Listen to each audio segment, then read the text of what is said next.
Salut, ici Maps! Aujourd'hui, j'avais envie de faire une petite vidéo cozy, une genre de assumption about me, de FAQ, tu sais, des questions-réponses en lien avec moi, la littérature, ma vie, peu importe.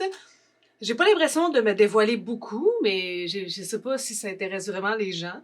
Donc là, ben, ça me tentait, puis j'étais supposée être en enfer tout le mois d'avril. Bon, ceux qui savent, qui me suivent sur mon Instagram, ont bien vu que l'enfer a pris le champ le 2 avril. Donc, je suis de retour au paradis et je vais pouvoir faire du contenu livresque à mon goût. Mais bon, j'ai décidé de garder cette petite vidéo-là quand même parce que ça pourrait être amusant. Donc, on y va tout de suite. J'ai reçu plusieurs questions, sentences. Ça a l'air comme sérieux, là. Je sais pas c'est quoi le meilleur mot pour traduire assumption, préjugé, des trucs que vous pensez que je suis. Donc, allons-y tout de suite. Sur YouTube, Émilie m'a écrit « Tu as étudié en littérature ». Et non, je n'ai pas étudié en littérature. J'ai étudié dans plein de choses, sauf en littérature. J'ai fait un DEC en biotechnologie, j'ai fait un DEC en musique et spécialisation contrebasse, j'ai fait un baccalauréat en enseignement, j'ai fait un micro-programme en droit. J'avais l'intention de faire un petit certificat de littérature populaire, puis ça me trotte encore en tête. Donc, éventuellement, j'aimerais avoir quelques cours simplement pour la connaissance, mais non, je n'ai pas étudié en littérature. J'aime ça parler de livres, j'aurais dû probablement étudier en littérature, mais ce n'est pas le cas. On continue avec Sous le ciel qui m'a écrit « Tu détestes voir des pages cornées ». Déteste? Je suis peut-être pas nécessairement dans les eaux de détester, c'est quand même un mot chargé, là, très lourd, détester.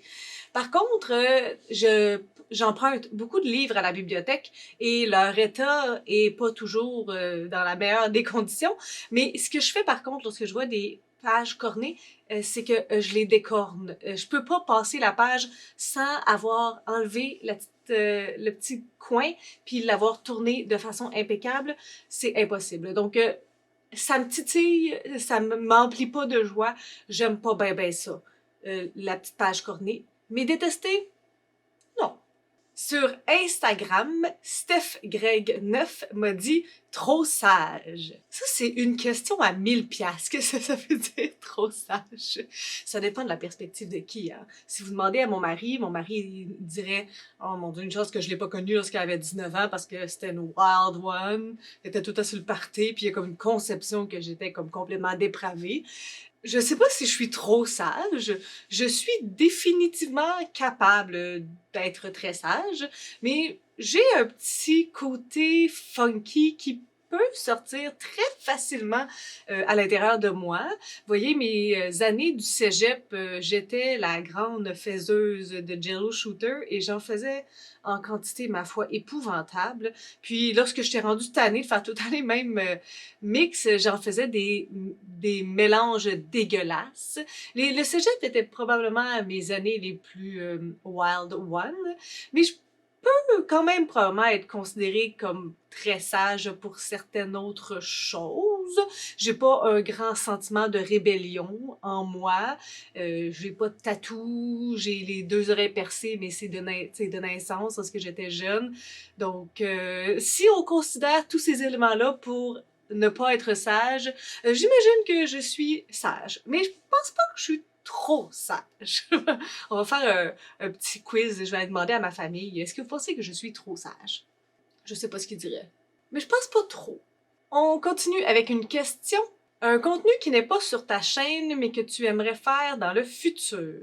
Je sais pas si c'est une porte à parler de ma deuxième chaîne, Maps TV, mais définitivement ça, c'est quelque chose qui me trottait dans la tête depuis longtemps. La lecture, c'est un de mes grands passe-temps, mais la télé-réalité québécoise, c'en est un autre. Donc, qui est pas directement sur ma chaîne, je me suis partie une nouvelle chaîne pour le faire. Est-ce qu'il y a autre chose que j'aimerais mettre sur ma chaîne? Je pense pas. J'ai pas énormément de passe-temps, j'ai pas énormément de hobbies différents. Je suis très peu experte aussi dans tout ce que j'entreprends. Je suis du genre à être en surface un peu dans tout ce que je fais. Donc, je me sentirais ultra imposteur. Déjà que je me sens un peu imposteur de parler de littérature en n'ayant pas étudié dans le domaine. Non, je pense pas qu'il y aurait d'autres sujets, outre maintenant ma chaîne, ma deuxième chaîne qui est de la télévision. Je pense pas qu'il y a d'autres choses que j'aimerais aborder avec vous. Ma vie est d'une platitude. Je suis peut-être trop sage finalement. Tu n'aimes pas les olives et les cornichons. Oui, le jugement facile ici. Il fut longtemps, je ne mangeais pas d'olives, mais je suis pas sûre que j'avais déjà vraiment goûté à des olives. En tout cas, j'avais comme la perception que j'allais pas aimer les olives. Donc, lorsque je voyais des olives, j'étais comme, ah, j'aime pas ça. Mais dans les dernières années, j'en ai mangé beaucoup et j'aime bien les olives. Donc, c'est un oui pour les olives. Et les cornichons, j'ai toujours aimé les cornichons, particulièrement ceux sucrés, mais j'aime bien ceux à la nette aussi. Donc, c'est un oui pour ces deux aliments. Tu n'aimes pas manger épicé. Ah, là. Mes parents sont des grands mangeurs d'épicé. Mon père, là, c'est jamais assez épicé s'il pleure pas de douleur, d'épissage. S'il fait pas assez chaud dans sa bouche pour pleurer, là, c'est pas assez épicé. Puis ma mère aussi, elle cultive des piments forts puis tout ça, puis ils ont comme un petit fun rare là, avec tout ce qui est piment fort et épices. Puis moi, je sais pas de quelle famille je proviens, mais définitivement pas de la leur. Parce que j'ai pas un goût particulièrement aiguisé pour l'épicé. S'il y en a un petit peu, si c'est un petit torque, ça va. Mais si j'ai le choix de prendre comme normal ou épicé, je risque de prendre normal. J'ai pas une aversion pour lorsque c'est épicé, mais euh, c'est pas mon plaisir préféré de me faire souffrir. Donc, probablement plus vrai pour celui-là que je n'aime pas tant manger épicé. Tu préfères magasiner en vrai versus en ligne? Je préfère pas magasiner, point. Je déteste magasiner. Ah, que je n'aime pas magasiner. Est-ce que je préfère magasiner en vrai? C'est sûr que il y a comme des pour et des contre. Vous voyez, j'aime vraiment pas ça me changer. Comme le matin, là, il faut que je choisisse consciencieusement la manière que je m'habille parce que there is no way que je me change dans la journée. Non. À la fin de la journée, j'enlève mes affaires puis je me couche, là, mais comme non, 1, 2, 3 outfits dans la même journée, c'est non. Donc, aller magasiner en vrai, ça implique d'aller dans la cabine d'essayage, d'essayer des affaires, de les enlever, d'essayer d'une affaire. Oh non, c'est un supplice. Il faut que je sois dans un mood, un état d'esprit au-delà du bonheur là, pour être vraiment contente d'aller magasiner. J'aime toucher à des tissus, regarder ça, mais lorsqu'il faut que j'aille les essayer, j'ai plus de plaisir. Magasiner en ligne, c'est un peu moins intéressant pour cet aspect-là de toucher, de regarder.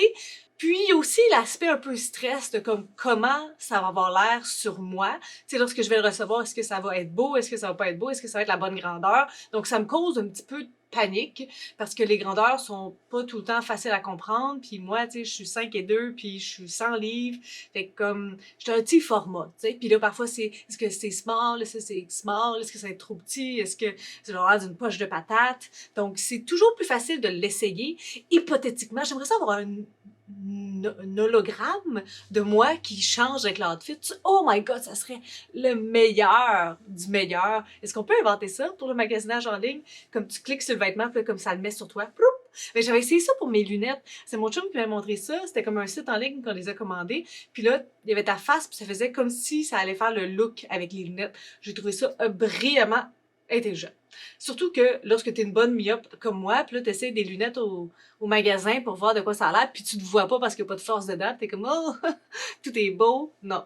Donc voici ni l'un ni l'autre, mais probablement plus en ligne lorsqu'ils vont avoir inventé l'hologramme, c'est même que ça s'appelle, hein, pour tester les vêtements. Tu as de la difficulté à lâcher prise. Est-ce que j'ai de la difficulté à lâcher prise?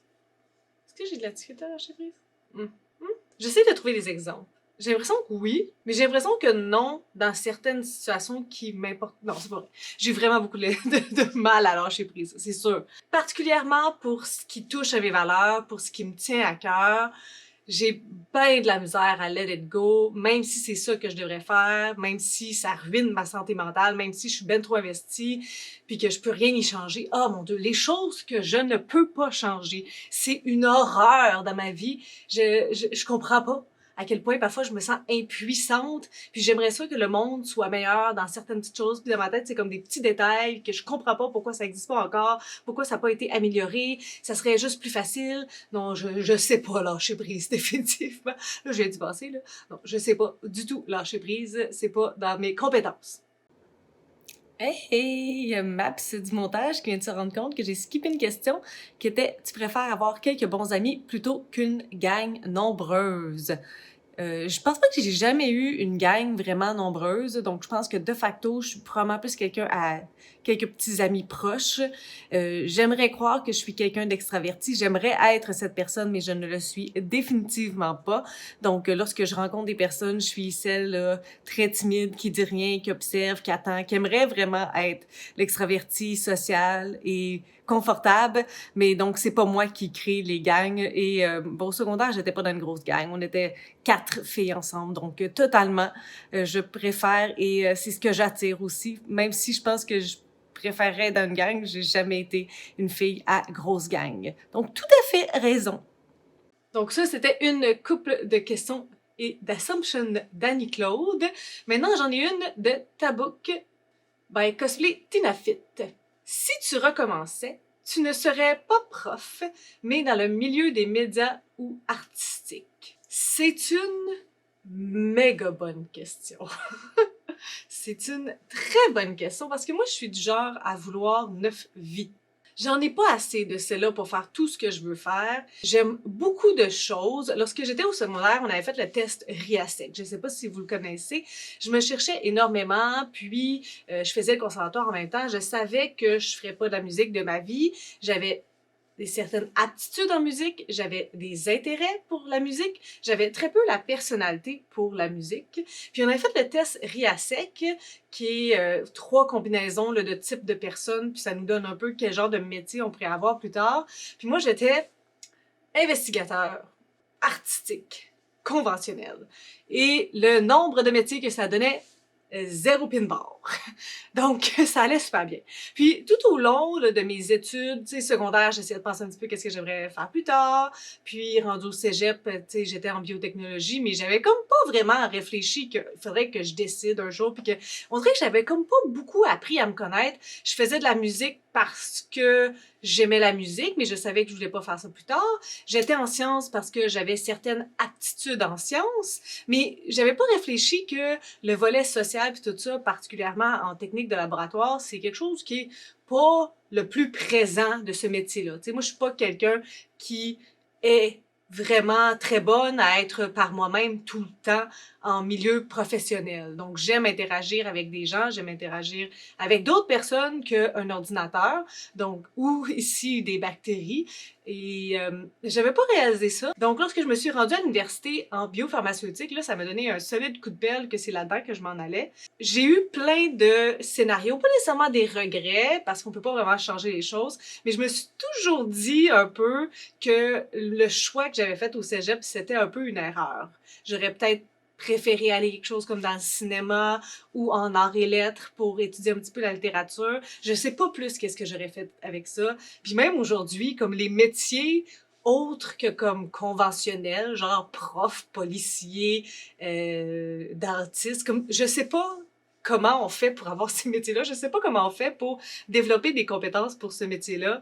Je suis dans le flou total. Puis d'un autre côté, je suis pas certaine que je suis faite pour les métiers qui ont beaucoup d'incertitudes, comme un métier à la pige. Je pense que je serais en petite boule, puis je serais pas capable de savoir comment finir mes fins de mois. Donc, le fait que, étant professeur, on a une paye aux 2 semaines, il y a quelque chose de très rigide, de très encadrant. Il y a tout ça qui me satisfait. Donc, je sais pas quel genre d'autres métiers j'aurais pu faire, mais définitivement, je me suis toujours dit que ça aurait pu, j'aurais peut-être dû, considérant que biotechnologie m'a rien donné aujourd'hui, dans le sens que je travaille pas dans ce métier-là, puis j'ai aucun intérêt à travailler dans ce métier-là plus tard. Puis lorsque je suis allée en éducation, c'était un gros coup de dé. J'étais super malheureuse en biopharmaceutique. Je pouvais pas changer de programme parce que j'avais plus les notes. Je pouvais pas aller en droit. Je pouvais pas aller ailleurs à l'université d'Ottawa. Donc j'ai regardé à l'UQO puis j'ai essayé de me faire rentrer dans un programme avec ma cote R du cégep. Et donc il y avait comme pas tant de choix qui me parlaient à l'époque. Je tergiversais entre éducation et relations humaines, relations industrielles. Et aujourd'hui, je pense que un des meilleurs choix que j'aurais dû ou pu faire pour moi, ça aurait été en communication. Mais encore une fois, à l'époque, c'était un jeu de dés, j'avais aucune idée. Puis je sais même pas plus si j'aurais aimé ça. Donc, c'est ça. C'est une très bonne question auquel je n'ai aucune réponse. Mais le passé et le futur sont des moments auxquels je pense tout le temps et très peu le présent. Donc là, aujourd'hui, dans le présent, ça va. Je suis satisfaite avec mon métier d'enseignante et j'aime les petits à côté que la littérature m'offre. J'aimerais ça en faire plus, tu sais, avoir plus d'opportunités, mais en même temps, je pense que parfois je vais les chercher. Donc, je suis responsable de secteur au Festival d'Outaouais en fête. Je vais être responsable de secteur au Salon du livre de l'Outaouais 2023. Donc, ce que j'ai besoin de me nourrir en autre chose que mon métier, je le fais. J'espère que j'ai bien répondu à cette question. Et finalement, j'en ai une dernière de Nathalie Plouffe, mais qui se sépare en plusieurs petites questions. Donc, le total, c'est comment fais-tu pour travailler, lire autant de livres, regarder Big Brother et Star Academy, faire des statistiques? Je sais pas. Ben, le travail, c'est quand même juste un certain nombre d'heures, tu sais, du lundi au vendredi, et j'essaye de plus en plus de respecter le nombre d'heures que je suis payée pour pas excéder et pas déverser ça sur ma vie à moi à tous les jours. Donc, tu sais, je pars le matin à 7h du matin, l'école commence à 8h30 et techniquement, je suis supposée de rester 30 minutes plus tard que les élèves. Donc, c'est souvent plus que ça. Là. Souvent, c'est comme 1 heure parce qu'il suffit que je rencontre quelqu'un puis je jase. Là. Mais, tu sais, j'arrive chez nous autour de 4h30, 5h au plus tard, même si c'est tard parce que techniquement, je termine à 2h42 avec les élèves. Donc, 30 minutes plus tard, c'est comme 3h15. Tu sais. Puis là, si ça me prend 30 minutes pour arriver chez nous, je devrais être là à 4h, mais ça arrive très peu souvent. Ça, c'est travailler. Lire autant, ben, je sais pas. Moi, la fin de semaine, je fais pas énormément de choses, puis lire, ça me fait un bien fou. Donc, je m'assois sur mon divan, puis je lis pendant des heures de temps. Lorsque je suis capable de lire un petit peu le soir, je le fais. Je prends comme un 30 minutes, 1 heure. Je compte pas beaucoup le temps là, que je lis, mais je sais que si je me sens capable mentalement, le soir, je vais lire un petit peu tous les soirs. Aussi, si j'aime beaucoup la lecture dans laquelle je suis. Donc, tous les petits moments que vous faites autre chose comme hobby, ben moi, je l'utilise pour lire. Le ménage, la cuisine, je mets ça après. Donc, je mets la lecture avant. Ce qui n'est pas nécessairement une bonne chose à faire. Là, c'est sûr que, surtout maintenant avec ma chaîne Maps TV, puis les téléréalités, je prends du temps pour les écouter. Donc, c'est sûr que ça joue sur mon nombre de livres que je lis, sur la quantité de lecture que je fais. Tu sais, les soirées, je m'assois à l'heure même de l'émission puis je les écoute.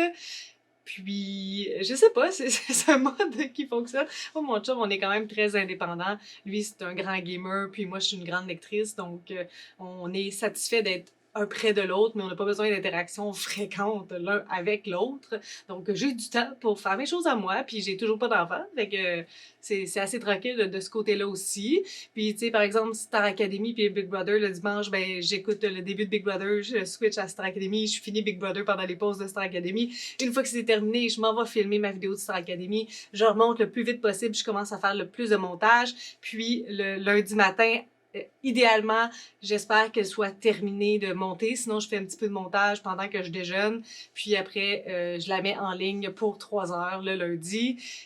C'est pas des vidéos qui prennent beaucoup nécessairement de montage. J'essaie de mettre les photos des candidats lorsque j'en parle. Tu sais, je le fais en one shot. Je fais un montage en une fois, puis je m'arrête au moment que j'ai des choses à ajouter, puis je reviens pas. Donc, j'essaie d'être comme malgré tout efficace là-dedans.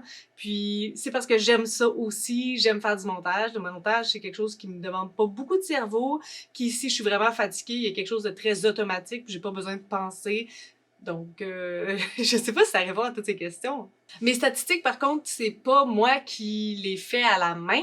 J'ai un document Excel qui provient d'une autre booktubeuse. Je vous mettrai là, le lien, je pense que c'était Bookroast. En tout cas, je vais vous mettre c'est qui. Puis, je fais juste rentrer les lectures que je fais, les informations, puis ça crée les statistiques spontanément, immédiatement. Donc, moi, lorsque je fais mes statistiques, je fais juste reprendre les graphiques utilisés, puis j'ai déjà tout en main, donc j'ai pas à le faire manuellement. Ça prend vraiment pas beaucoup de temps. Je trouve ça intéressant, par contre, de faire des statistiques. Ça, c'est pas des choses sur lesquelles que je vais vraiment jouer, dans le sens que c'est pas parce que j'ai une telle statistique que je vais me dire ah faut que je lise tel genre de livre pour augmenter, mais j'aime ça voir au fur et à mesure des années s'il y a des choses qui reviennent, s'il y a des choses qui sont différentes, puis essayer de trouver la raison du pourquoi. Donc c'est juste comme des petites lubies, là, des petits hobbies qui ont attrait avec la lecture ou avec les téléréalités. Puis je sais pas comment je fais tout ça, mais je fais vraiment pas grand-chose d'autre. Donc ça donne du temps. Puis en milieu de pandémie, ben en pleine pandémie, ben on en a quand même du temps. On n'a pas beaucoup d'opportunités de sortir et on devrait peut-être pas beaucoup sortir non plus. Donc ça donne du temps pour faire toutes ces choses-là parce que je reste à la maison puis j'ai pas envie de me développer une nouvelle passion.